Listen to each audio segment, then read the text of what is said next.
Պետեկամուտների կոմիտեն Ադրբեջանից Հայաստանի տարածքով անցնող բեռների նկատմամբ վերահսկողությունն իրականացնելու է իր իրավասությունների շրջանակում, այնպես ինչպես ցանկացած սահմանի դեպքում։ Պետեկամուտների կոմիտեի նախագահ Էդուարդ Հակոբյանի խոսքով, եթե խոսում են կապաշրջափակման, սահմանների բացման մասին, պետք է տարբեր սցենարների պատրաստ լինել։ Ինչ վերաբերում է Երևանի կողմից Բաքվին առաջարկվող դյուրացված ընթացակարգերով բեռների անցմանը, ըստ պետնախագահի, դրա համար մեխանիզմներ վաղուց կան եւ կիրառվում են Իրանի ու Վրաստանի դեպքում։ Էդուարդ Հակոբյանը նաեւ շեշտում է, չի լինում այնպես, որ հայկական կողմը տեղյակ չլինի, թե ինչ բեռ է անցնում սահմանով։ Ադրբեջանի դեպքում նույն մեխանիզմն է գործելու։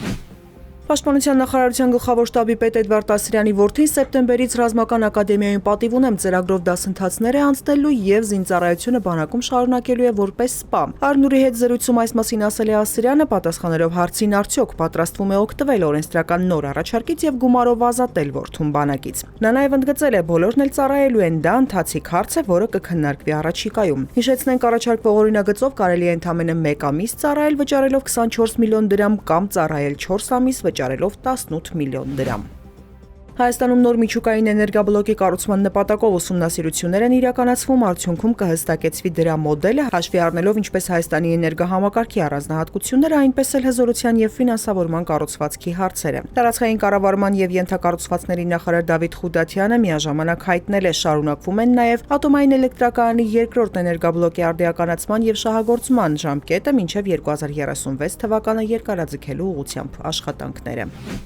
Երեք տեղի ունեցած ավտովթարի հետևանքով բուժօգնության դիմաց քաղաքացիները դուրս են գրվել հիվանդանոցից։ Պարեկը թեթև վնասվածք ունի, Ֆակտոր TV-ին հայտնել են ներքին գործերի նախարարությունից։ Հիշեցնենք, նախորդին Արարատի մարզի Արմաշ գյուղում Hyundai Մակնիշի ավտոմեքենայի վարորդը կորցնելով մեքենայի կառավարումը բախվել էր պարեկային ծառայության ավտոմեքենային։ Պատահարի հետևանքով 3 մարդ, այդ թվում պարեկային ծառայության կարգախմբի կին ծառայողը, մարմնական վնասվածքներ են ստացել։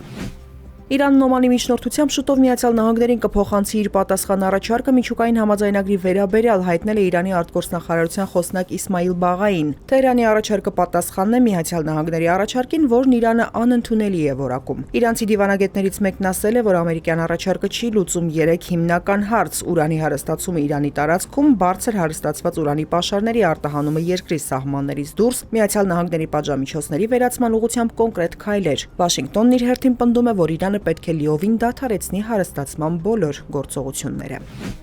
Լեհաստանի եւ Դաշնակիցների ռազմական օդանավերը երկուշաբթի վաղ առավոտյան բերվել են բարձր պատրաստվածության վիճակի Լեհաստանի օդային տարածքի անվտանգությունն ապահովելու նպատակով։ Սա երկրի սահմանի մոտ արևմտյան Ուկրաինային հասցված ռուսական օդային հարվածներին արձագանքն է, հայտնել է Լեհաստանի զինված ուժերի օպերատիվ հրամանատարությունը։ Ուկրաինայի ամբողջ տարածքում օդային տագնապ է հայտարարվել, երկրի ռազմաօդային ուժերը նախազգուշացվել են ռուսական հրթիռային եւ անօդաչու թռչող սարքերի հարձակումների մասին։ Գազայի տարբեր շրջաններում հունիսի 9-ի լուսաբացից ի վեր իսրայելական ուժերի կողմից շարունակվող հրետակոծության հետևանքով 23 պաղեստինցի է զոհվել։ 8 մարդ զոհվել է իսրայելական ուժերի կողմից Ռաֆահ քաղաքի օգնության բաշխման կենտրոնների մոտ հավաքված բազմությանը թիրախավորելու հետևանքով։ 28 մարդ էլ վիրավորվել է, երբ իսրայելական ռազմական օդանավերը թիրախավորել են պաղեստինցիներին Նեթսարի մանցակետի մոտ գտնվող օգնության բաշխման կետի մոտ։ Միաժամանակ Համաս շարժումը հայտարարել է, որ Իսրայելն ազատ է արձակել 12 բանտարկյալի։ Կարմիր խաչի միջազգային կոմիտեն հաստատել է տեղեկությունը։